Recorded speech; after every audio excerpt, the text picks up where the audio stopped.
GOP lawmakers don't seem to have the will or desire to stop their own from spreading dangerous lies. So on Thursday, the anti-Trump group, the Republican Accountability Project, kicked off a $1 million billboard campaign targeting a dozen congressional Republicans who spread lies about the 2020 election.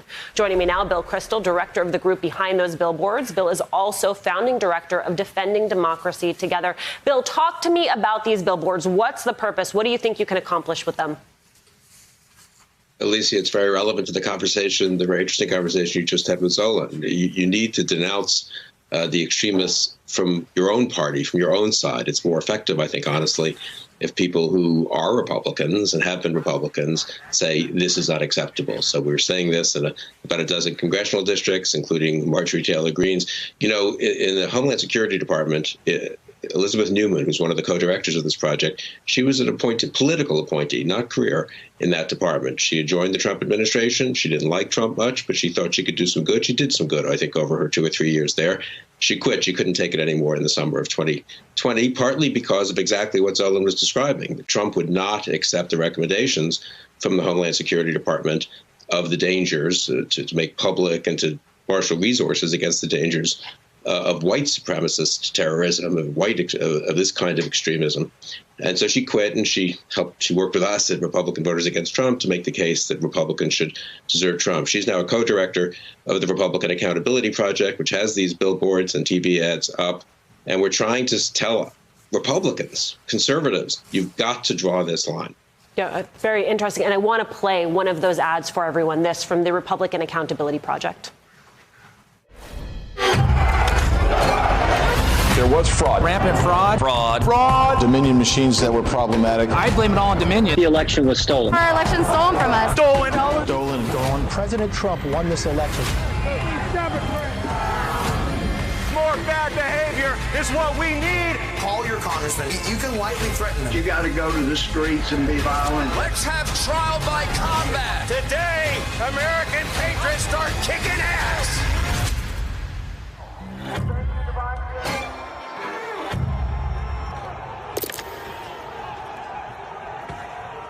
Now, throughout the ads, you talk about you, but you're not really directing these at these members of Congress themselves. You're directing these at their constituents. Do you think you can get through to them? I think that's one of the lingering questions that people have as they watch this all unfold. I don't know how many we can get through to. I hope to some. You have to begin somewhere, and maybe the craziness gets so obvious and its damaging effects so obvious that people do pull back and say, well, I thought this was kind of just a little weird, but not really worth condemning. And I kind of like these people for other reasons. And then they finally see, no, we have to condemn it. You know, I've seen this ad 20 times, I suppose. I was involved in when we developed it. And I'm still shocked when I see it. And one of the things that shocks me, and think about this just as a human being, really. I mean, let's say you said these things in good faith. I don't think they really were in good faith. But let's say these congressmen believed some of this stuff. Then there's January 6th. If you're a decent human being, don't you say, you know what, I really want to apologize to the degree that I inadvertently led people to behave in this horrible, damaging, murderous way. You know, I didn't mean it for it to be taken that way. But please, I apologize, and I'll try to be more careful in the future. That would be the minimum thing a responsible politician, and I would say, frankly, a decent person would say. And none of them has a single one even expressed that kind of level of apology, let alone being willing to repudiate Marjorie Taylor Greene or people who are proudly championing everything they've said. Bill, do you think it's GOP lawmakers themselves who ultimately lead the party out of the wilderness, or do you think that it has to be voters who say, enough, we will not stand for this?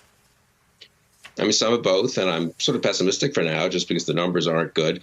But again, I do think you do need leadership. Voters are, they're not paying hugely close attention sometimes. They're in their media bubbles, unfortunately, social media bubbles. If leaders of senators and congressmen they have voted for, whom they've heard of, get together and say, look, we understand why people might have fallen for this, but it's unacceptable. It's wrong. It's not true. And it comes back, and you mentioned this earlier, too, it comes back to the big lie. If you can't confront the big lie of election fraud, which did so much damage, then what are you going to confront? And that they're still unwilling to flat out say was a lie. And to the degree they participated in spreading it, they should say they regret it. Bill Kristol, thanks for joining us tonight. Hey, thanks for watching our YouTube channel. You should know that you can follow today's top stories and breaking news and catch up on your favorite MSNBC shows all in one place. Download the NBC News app today.